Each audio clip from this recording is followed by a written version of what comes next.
Welcome to the Futureworlds Metaverse podcast. And I think this is episode 20. It's somewhere around there, but look at the numbers on your screen and you'll find out. But today, we're so happy to have a guest. We have Mitchell on from Volta XR. And I'm not sure if it's Volta or Volta XR because I've seen it both ways, but I'm sure he'll tell us. Welcome, Mitchell. Thank you for coming on the podcast today. Thank you for having me, Steve. It is now Volta. We've been wrestling the acronym bingo war for quite a while. As a side note, we were Volta, officially Volta Audio Limited. We were Volta VR for a while, then Volta XR, and now just Volta. Pretty soon it'll be Vote. Well, yeah, going that way, exactly. Dropping letters. It doesn't make it any more expensive for domain optimization, but at least it makes it more tangible to our end customers or users and artists, because a lot of buzzwords just cloud our industry rather than bring light and clarity to it. It's true. It's true. I met you when we were putting together Futureworlds 2022 back in November of last year, and you guys were kind enough to bring out a demo, which we had a little hiccup on, but it actually came together with DJ Ski and showed up. You guys put it up on the screen and I think had a good time with it. But give me a little of your background, because I know you're British. I think Volta's a UK-based company, but how did you start out in this side of the business, and how did you get into Volta? Because I know you're one of the co-founders as well. Great question. And I guess I had a pretty non-linear path to sort of, being here as a co-founder and COO at Volta. My background, I actually started as a racing driver, going through the ranks and ended up being in Formula 3. Then the financial crisis hit and sponsorship was harder to come by. So that dream came to an unfortunate crashing end. But I kind of went from being a trained athlete where I didn't really drink a single drop until I was sort of 17 to then building an event management company and clearly was drinking. That kind of got me into the eventy kind of world and the music world. All the while I was a pianist and started learning how to DJ because I kind of fell in love with electronic music out of Ibiza. And then, for some reason, sold that event management company, went to uni, went to become an investment banker for all my sins, and worked at the nation's favorites of Goldman Sachs, JP Morgan, and Barclays. And then, left that industry 7 years ago, co-founded my first tech startup, very, very different industry, more of a kind of pure play tech offering. And it was actually when I was building that first tech startup that my co-founder and I got acquainted, Alex. So Alex is a CEO. And he actually was a music marketing manager in the States. He quit his job in the States to get out of music, ironically, came to the UK to study a double master's in innovation at Imperial and the RCA. And we didn't know each other. We actually became flatmates because I was looking for a new flatmate for my room. It was one of those sort of serendipitous kind of meetings where I was living in Shoreditch, which is kind of like the Brooklyn of London, as a cliche ex-investment banker. And my living room had more speakers, music hardware, decks than there was living space. But knowing Alex was a musician too, it was quite an easy sell. And I kind of turned my laptop around on I don't know if it was FaceTime or Skype or whatever it was back then, showed my living room full of hardware. And Alex became my flatmate. And he saw me building my last startup. I saw him building the early working prototypes of Volta. Volta was his thesis project. It was something very different. It was a VR gestural interface to control 3D sound. What does that mean? Well, ultimately, you use VR and actually control sound by throwing whatever the vocals over there, stretching the bass, and actually being able to control some of these new 3D spatial kind of sound projects. And when the pandemic hit, my last startup was a marketplace model. It was serving the high street. We were trying to be the Google pay-per-click of the offline space. So rather than sending leads to a website and hope they convert through your sales funnel, my job at my last startup, Nez, was to send customers to restaurants, bars, cafes, retail sites like Nike, monetize those people, physical footfall, using beacons, and we send it back. So pandemic happened, high street was closed, consumers were stuck at home. And that meant that we didn't have many available pivots. All the while, Alex was accelerating with his prototype of Volta. And I came on, as an informal advisor, then a formal advisor. And after I tried to salvage my last startup, in the middle, I started taking on some consulting work and advisory work. But it kind of, the writing became very clear when it was marrying kind of my absolute love of music, everything I'd learned around the power of a company when you're trying to do good and be mission focused, which was helping artists make more income from their art, which has typically been a problem plague in this industry. And essentially, yeah, I crossed over, I think, back end of 2020, and the rest is history. So a slightly longer introduction, but given the journey there probably makes sense. I thought it'd be interesting to call it out. I mean, what are you, 22, 23? So to have all Totally. that compressed, from pianist to race car driver, F3 driver to investment banker to startup founder, it's about 15 careers right there, right? I mean, it's a lot of stuff to compress into a short amount of time. There's been a lot. I guess started young, moved up a few years, always kind of roll up my sleeves kind of thing. But no, I'm in my 30s. Luckily my hair's still on my head, just about. But yeah, it's been definitely a very non-linear path to now being in mixed reality and all things Web3. So what's it like? You guys I've seen that you've partnered with a number of name artists. It looks like you've had some live stream experience. I know that maybe there was a slight pivot from focusing on production centric live events to, I'm just looking at your site, looking at, it's almost made for any creator now, where any creator at any level can use this technology. Is that right?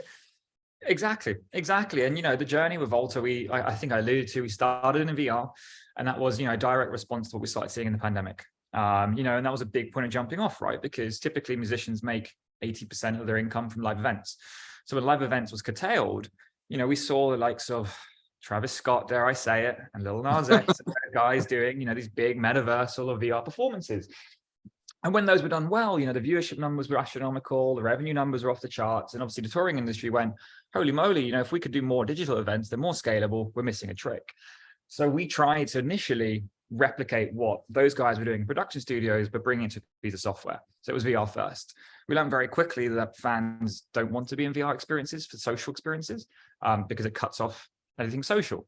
Being in a big, vast, expansive black box without your friends is even more lonely than just being in your living room on your own anyway. And equally for artists, it was just very difficult for them to get their heads around 3D modeling. It's difficult to most people, let alone if you don't have that skill set directly in your repertoire. So yeah, we moved after going through Techstars, we moved more into the live scene, more into 2D focused performances. And a lot around that was the idea that with much like what Ableton did for music production, why did people need to spend thousands of dollars going to a recording studio when they have a very powerful laptop sitting around at home? Bring it to the laptop, take it out of the production studio. We basically did the same thing for visual production in the music sphere. So yeah, last year was a big focus on live events. A lot of it was around marketing, if I'm honest, credibility. Our credibility being attached to running Glastonbury Festival or Brooklyn Mirage in New York or Amnesia in Ibiza. But that was very much the idea of using big named artists, big credible events to turbocharge our own sort of marketing flywheel. But our North Star has always been on the wider long tail. It's those that don't have the teams around them to do it for them, the budgets, the lead times, and ultimately the independent artists who have to be a business themselves. So yeah, we only use those big names to inspire the long tail, saying, look, if we did Deadmau5's show at Brooklyn Mirage, that same piece of software is available to you for free. You can make those experiences from your home, and you can power a club setup, a live stream, a VR performance, anywhere where you're only performing in music, with that visual overlay to help you as an artist stand out in a day and age where anyone can be a musician. Doesn't mean you're a good one. It's important because, like you mentioned, when pandemic hit, a lot of artists were restricted from performing. Venues were shuttered. The live music scene was pretty much done for probably a year to even 24 months in some cases. And we saw, friends of mine who were promoters took big hits, right? Their venues were closed. They had no business. And artists were forced to do things from their homes or from local studios. And a lot of it I thought was really well done, but there wasn't a lot of interesting visuals, right? It was usually somebody with a guitar or somebody in a studio or a home studio singing into a microphone, but there was nothing really exciting visually. So to see that you guys have been able to put something in place that allows artists not only to have that audio spectrum and have it reflect their taste, their vibe, their mood, whatever they want to get across, is pretty cool. So how does it translate? Are the artists that are getting, you got Richie Houghton, you got a bunch of big DJs that are putting this in arenas. Is that the same type of experience that gets translated down through YouTube or Twitch, or How do you guys scale that? Yeah, great question. I mean, look, to take your point home around, adding in that visual layer, we didn't necessarily start with visuals. Our kind of initial problem we were solving for was how do we help in a day and age where the market's oversaturated with musicians, how do we help artists stand out? That's for us is the biggest problem. Unfortunately, simply making music these days isn't enough. It's 100,000 tracks uploaded to Spotify every day. 95% of those don't even get a single listen. The actual problem is standing out. The reason we chose visuals was just, years of research into what thing can help artists stand out. And, one of the most important things we did, actually, it was a very good proof point for us, was we initially surveyed something like 10,000 artists before Volta really kind of got going. Unbiased account. It was I can't remember what the account we used on Facebook was, but completely unbiased to kind of avoid any kind of positive confirmation bias.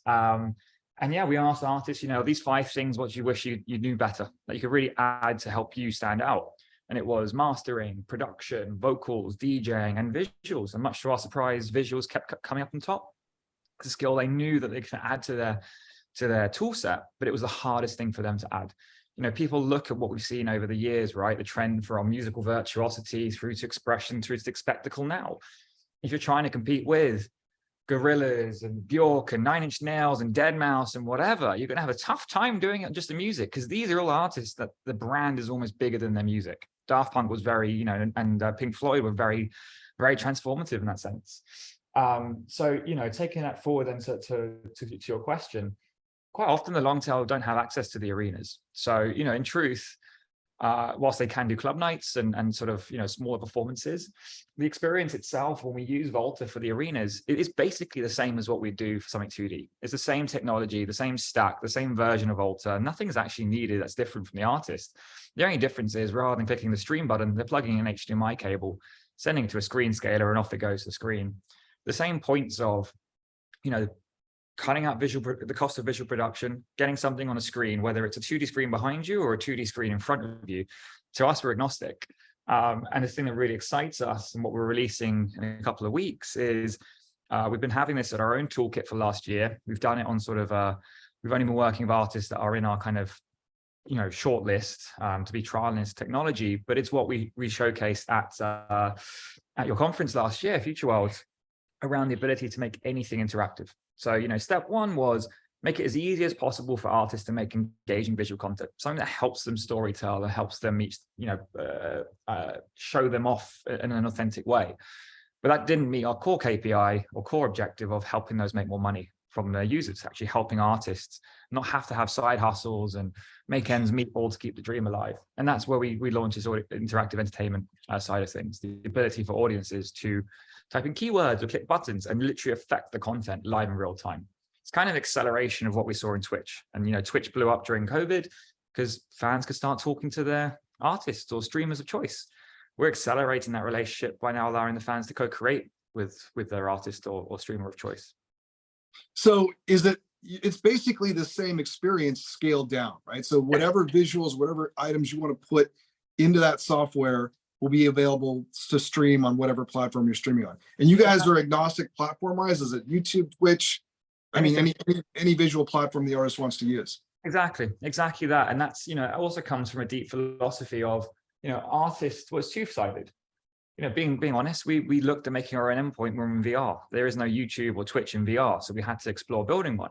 And apart from fans not really resonating with the VR experience longer than 10 minutes, licensing became a huge issue there. And of course, trying to cross that hurdle, working with DJs, crossing the publishing world, which you'll know very well about, Steve, was a monumental challenge. So, there's a number of reasons, but also the licensing thing is what pushed us towards leveraging existing platforms, kind of going, we can't solve every single problem at once. We're trying to work for artists fair pay.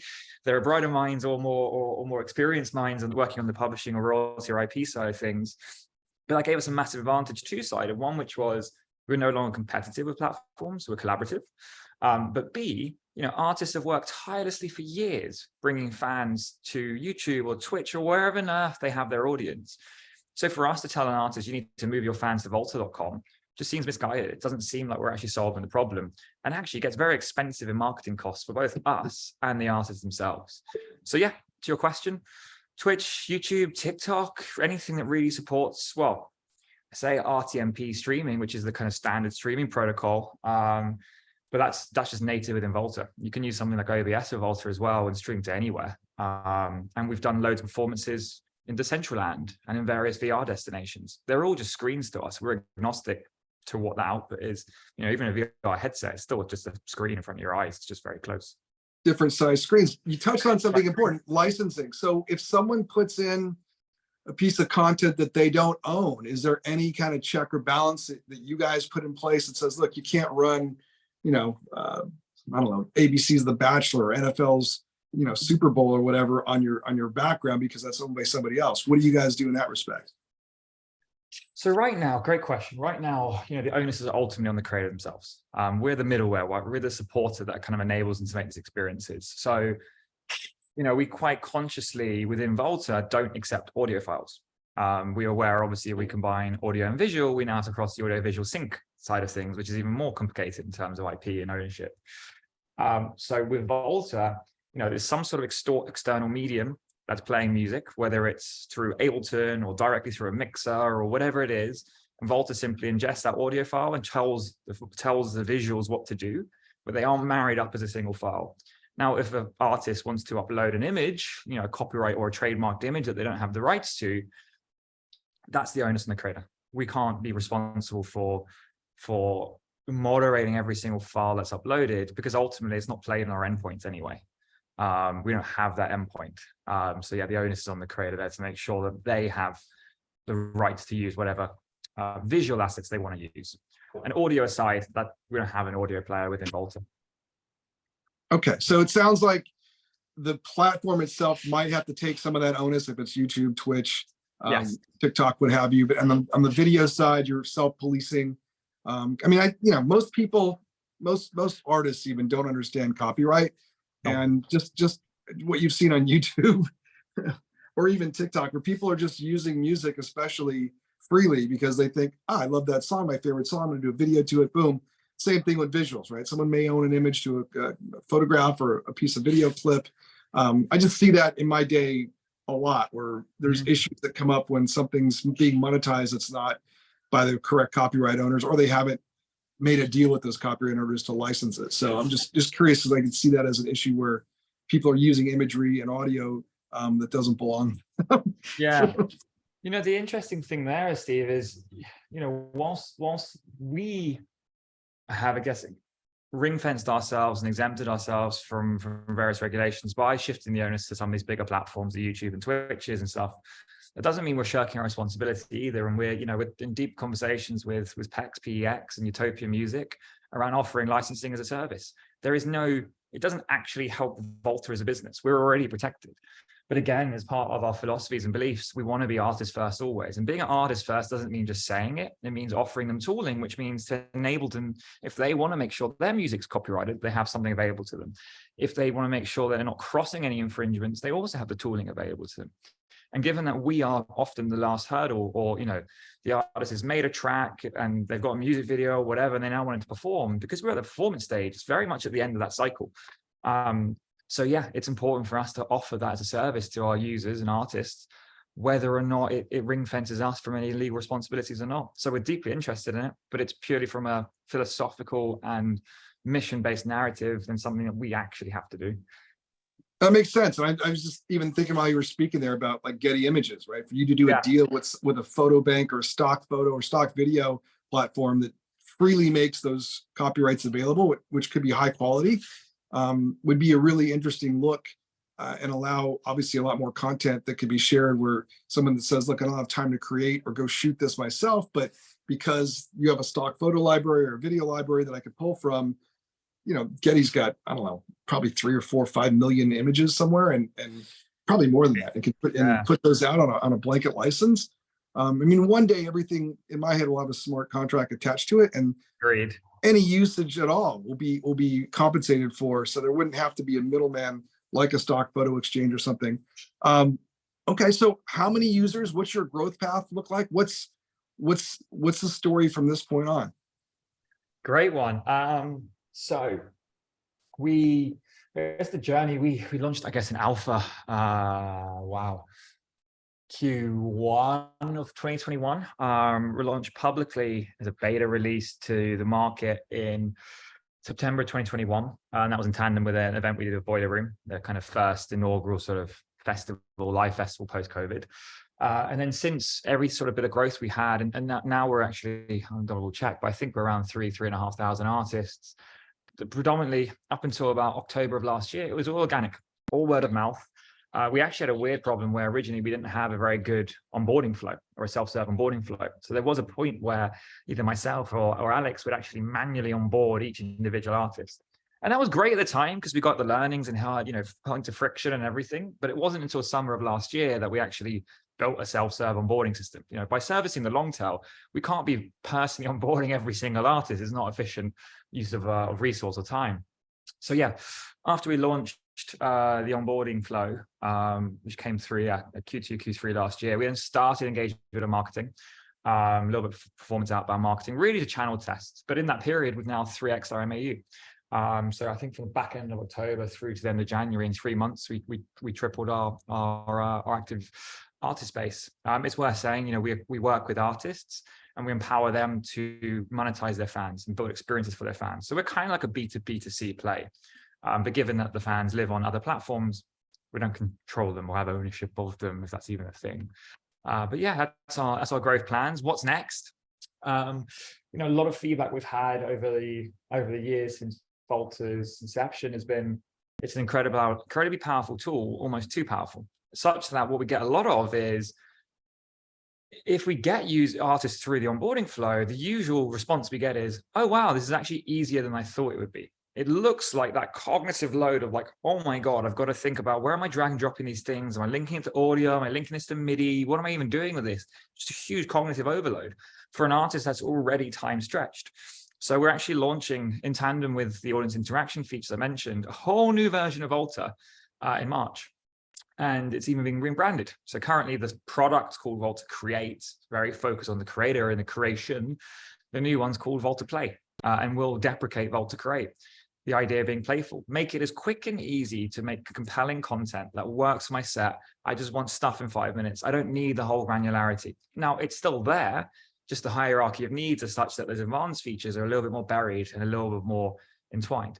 And that's directly response. It's just the long tail doesn't need granularity. They just need quick and dirty. This makes my thing look great. Cool. That's all I need. So that is the case. And within that, there's obviously a huge mandate on, of course, driving growth as fast as we can, at least 20 to 30% month over month to hit the nice BC metrics, and go into our inevitable A round back into this year, early next year.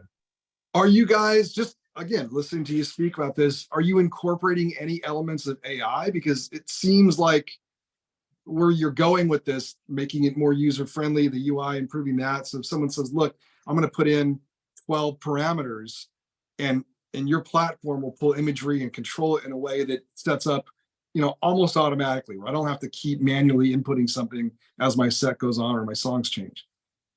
Bingo. Yes, so that is definitely more of a black ops project, but we're certainly looking very deeply at it. I mean, look, what we've built so far, it's not been productized just yet, but we have a build ourselves internally that we've been playing with and iterating on, is using music information retrieval, to MIR, more deeply than the current, what's currently available. So currently we obviously have BPM tags, key tags, and all that kind of stuff, but having more descriptive metadata. So, for example, let's say you had a track playing and it was quite dark and there's quite a few snares, it picks out that it's dark, it's snares, it's this kind of vibe, it's this kind of feel.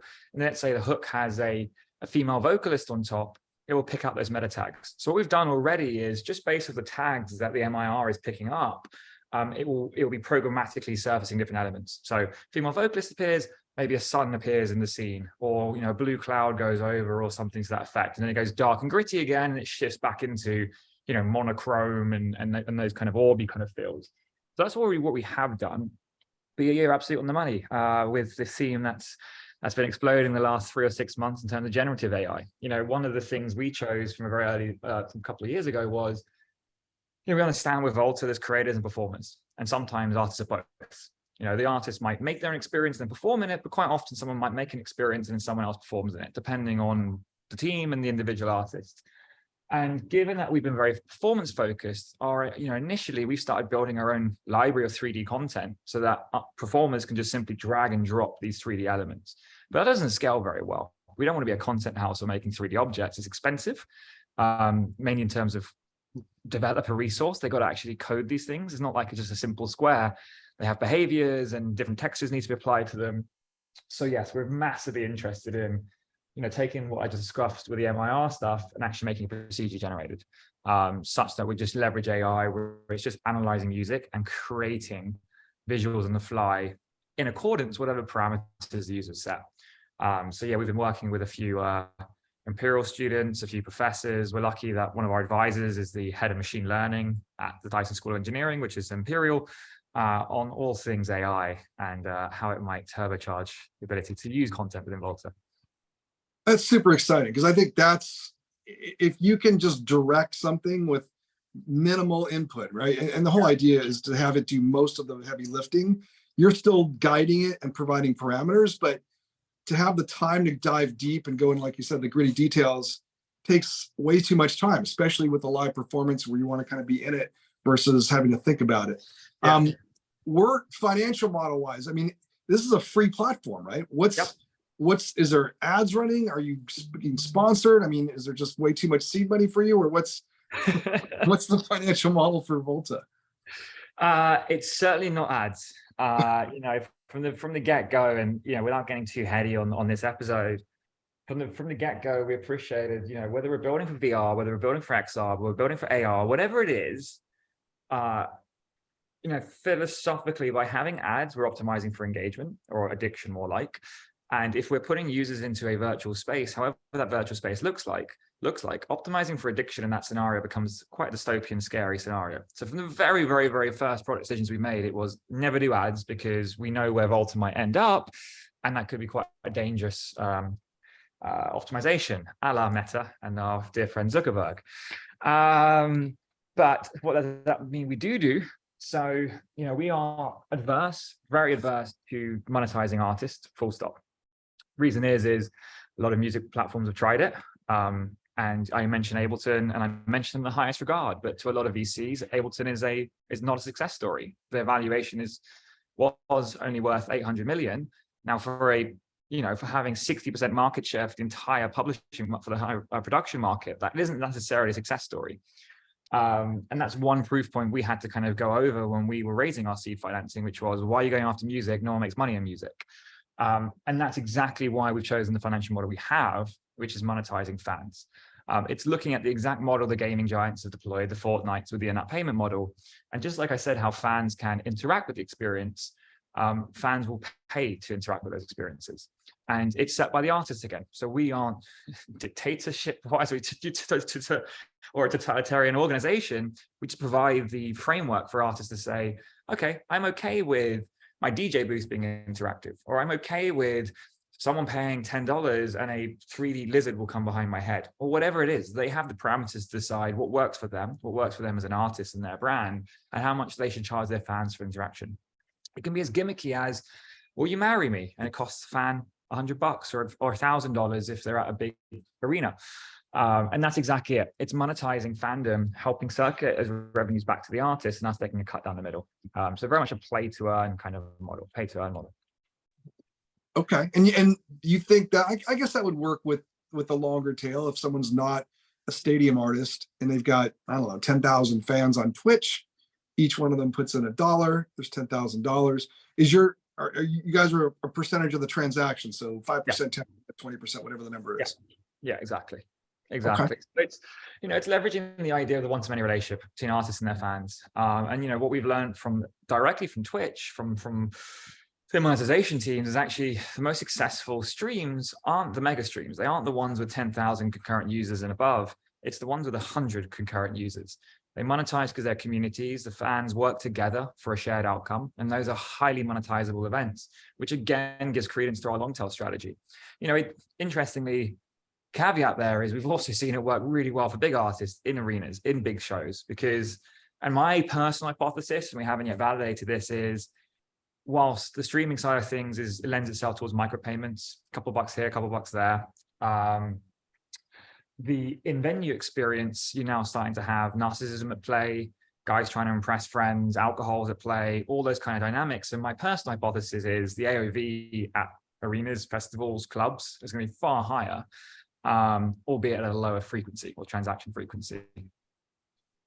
But that's how the system works. And all the testing we've been doing for the last year now, because we've had this internally for a year. Every time we've deployed the ability for audience interactions, we've 10x'd any artist's engagement on their channels every single time. The first one was Machine Drum in New York in June last year. We did an event at the Standard Hotel. We've now replicated on Richie Hawtin's streams. We replicated it on, there's quite a long list now, but so much so that given the name of Richie Hawtin, he's an advisor and we absolutely adore working with him. And he's actually using Volta to power his entire tour in America, starting on March the 10th for 9 nights, 9 different cities, Volta every single night. Wow. So what's is an example of, just, you don't have to give exact numbers, but my first question, I guess, would be, are fans able to customize that experience? Can they put up a Marry Me banner, or is that not available yet?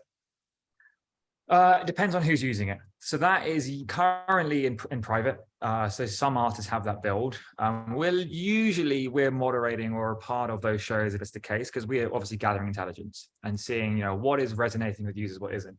The really interesting thing though here is, Steve, is whether it's Richie Hawtin or people out of the Mousetrap record label, what works is what's true to the artist. And that's the really interesting thing. So someone like Richie, his whole Enter concept of Plastic Man, fans want to co-create alongside that brand. So they love having that black spinning Enter orb that Richie's quite famous for, or the Plastic Man logos, and actually using Hawtin-like branding to change the experience. When it comes to someone like a Mousetrap artist, this is very, very different. And it's always true to that artist. And that for us is also exciting, because it means that, if we created a unified or standardized framework for interactions, it would start getting very samey. After the 100th artist has used Volta, it all starts to feel and look the same. But given that everything is true, artists need to be authentic and fans want their artists to be authentic. And that means a different set of interactions or requirements per artist. So it's, again, for us, that's why we had to be modular and had to be very flexible. It's the pain point of building a system that's so open-ended, but all artists have different workflows, different use cases, and different styles. Now you have to kind of go to where they are. And it looks like you've got partners also on the music side, right? I don't know if you guys are part of Techstars, but it's a logo. Yeah. How was that experience? Loved it. Absolutely adored it. And look, Steve, this is around my 8th, 9th startup I've worked on, either as a founder or as an advisor or whatever it might be. Never gone through an accelerator. If I'm honest, I was apprehensive, and I have been apprehensive over the years about accelerators, wondering, big chunk of equity, how can they keep servicing startups when they're only diluting their own brand with every single cohort that goes through? I was wrong. I really was wrong. The Techstars program, the 3-month program was transformative. We met with 10 new mentors a day. And these weren't just, Joe Schmoes. It was head of music at Apple, head of this at Amazon, VP of that at this company. And to have that network to be able to leapfrog so far ahead, everyone always says the power of network is what gets people far. And I've just seen at Volta how that really has sped up our growth. I don't think without something like a Techstars and having that deep network, we would have been able to get where we are. We probably would have burned out capital and not raised enough capital in the first instance. But that very mark of credibility and being able to have these conversations with the biggest players in the space when you are a nobody really was transformative. And yeah, we'll do it every single time again, without question. I see a lot of potential partnerships for you guys. YouTube, TikTok, Twitch, like you mentioned, if you were built in and baked into those platforms as a simple, click through, like, would you like an enhanced visual background? Click, right? Yeah. All of a sudden Volta is powering that background. There's the long tail, right? There's anybody that really wants to take advantage of improving and enhancing their image on those platforms. There's tons of plugins already, but I think this is something that's super valuable and relatable to music and even to gaming. I'm thinking about Twitch as primarily a gaming platform. Why wouldn't you want to enhance visuals? I know most of the time it's somebody's gaming back there, but sometimes it's not. Sometimes gamers want to have They want to switch it up. They want to have just a talk with their audience Yeah. versus having to, play straight gaming all the time. So I think there's a lot of potential integrations. Are you guys looking at partnerships beyond the obvious, or where are you at with that right now? Yeah, great point and inference. We spent a lot of time when we first started going to Artist Direct. I think everyone knows in music that's quite a difficult strategy. Again, because artists all are different and are somewhat can either be cagey or reticent to new ideas, or equally fully embracing. You just don't know what you're going to get, and that doesn't make for a very coherent sales strategy. So, yes, we're moving far closer towards partnerships last year. We had more credibility by we now have way more credibility and have a lot of case studies and proof points. And yeah, the obvious ones, like you said, the platforms. So having very good conversations with the Twitches, the YouTubes, the TikToks, and so on and so forth. Equally, any of the sound-based platforms, SoundCloud, Mixcloud, Spotify, we're all sort of having chats with those teams, because it's again around standing out. Spotify proved out the use case for us quite nicely, or visuals. They added I can't remember what the name was, the experiment where they added 6-second GIFs to a big part of their catalog, which increased viewership, I think, by 30%. Sorry, listening time about 30%. So that was a great point of jumping off, where they went, okay, well, we tried to do this. It was very clunky.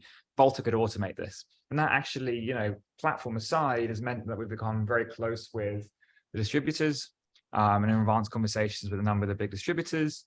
But equally with the actual DAWs and DJ softwares themselves. So we are a native integration with Tractor. If you go on Tractor, you click the word Volta. Volta is inside Tractor. It's inside a lot of music, these marketing apps that have now started appearing. So there's one called Unheard in the UK, for example, which is similar to Lalo in the States. So yeah, of course, if we can service artists at scale, just by simply being a button, which is here it is if you need it. That's kind of how we're playing right now. We don't want to be aggressive. We don't want to be forceful. We'd rather build up, our business from our early adopters and power users. But it's working well. That seems to be the right space. And also, when you mentioned Spotify, I know that they've gone deep into podcasting. Obviously, and this podcast is available on Spotify visually, right? There's only, I think Spotify and YouTube are the only two platforms where you can watch the podcast as it goes down. But I'm sure a lot of podcasters would love to get away from Ecamm and OBS and some of the very well enhanced platforms, but they're also so enhanced that there's a lot of noise and clutter sometimes that you have to strip away if you just want a visual of someone speaking versus having a bunch of input that may not be wanted. So I'm wondering if this is an easy, if you incorporated an AI layer and said you can incorporate this on your Spotify podcast simply by giving us 2 or 3 parameters. That's really interesting. Like any place where there's a visual need, you guys come in with you bring in pre-licensed material.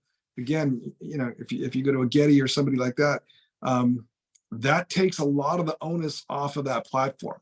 Right. So correct. Spotify doesn't have to go make that deal. Spotify doesn't have to carry that. Mm-hmm. You guys provide that as a plugin, as an add-on, total value add. They could pay you a fee, obviously, and again, the creators benefit because they're getting a richer event or richer performance, and it's built and baked right into the platform they're already using. So bingo. Steve, you've got to be our head of BD right now, Steve, because you mentioned another one, which is podcasting. And look, we're already chatting to Podcast One. And to give a really left field example, it's not music. They have the Mike Tyson podcast, and they're wondering, can a fan type in Mike or something, and a big 3D boxing glove comes out and smacks him in the face? Yes, absolutely. And that's kind of been something we're exploring.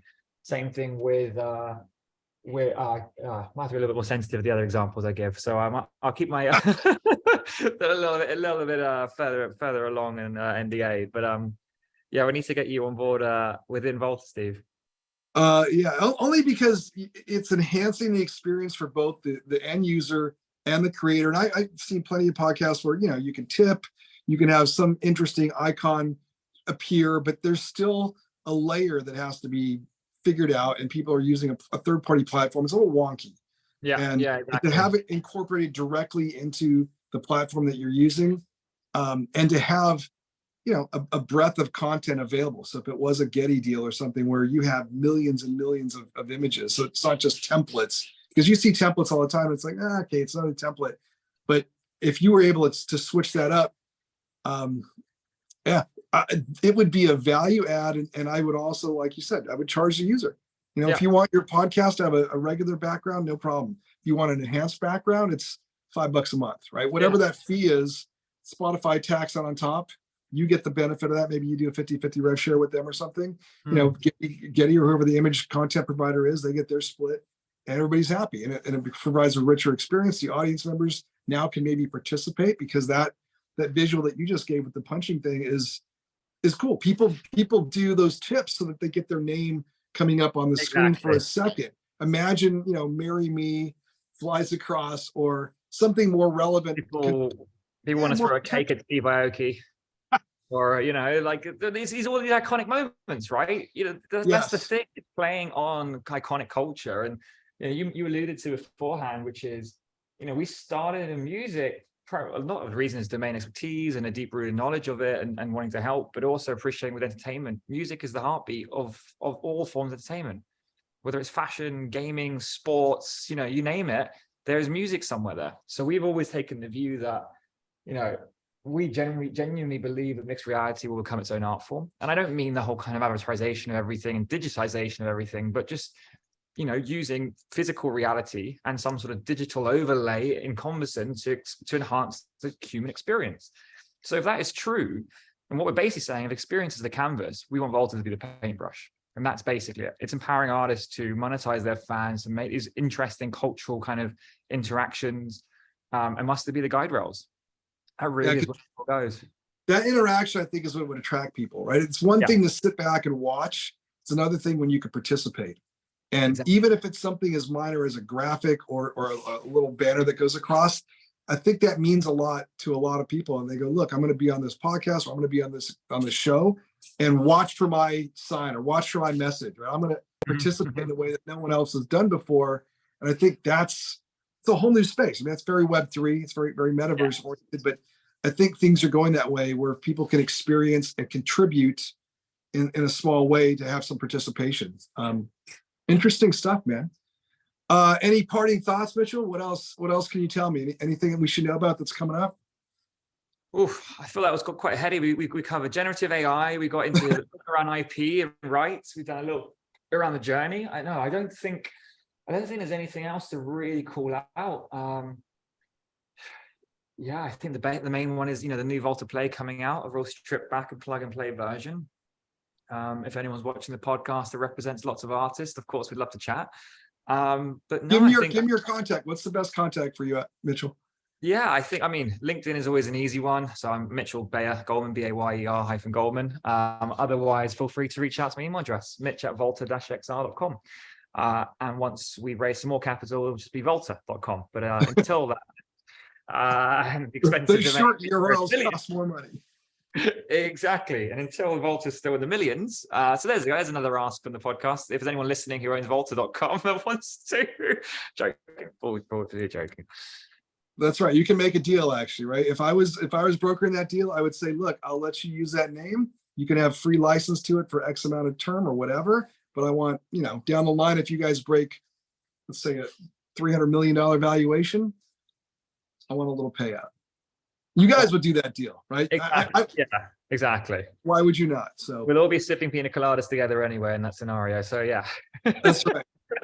All right, Mitchell Bayer-Goldman, thank you so much for joining us today. I appreciate the time. Say hi to Alex, and we look forward to catching up with you very soon. Absolutely. Thank you so much for your time, and thanks for having me. Take care, Mitch. Bye-bye. Bye-bye.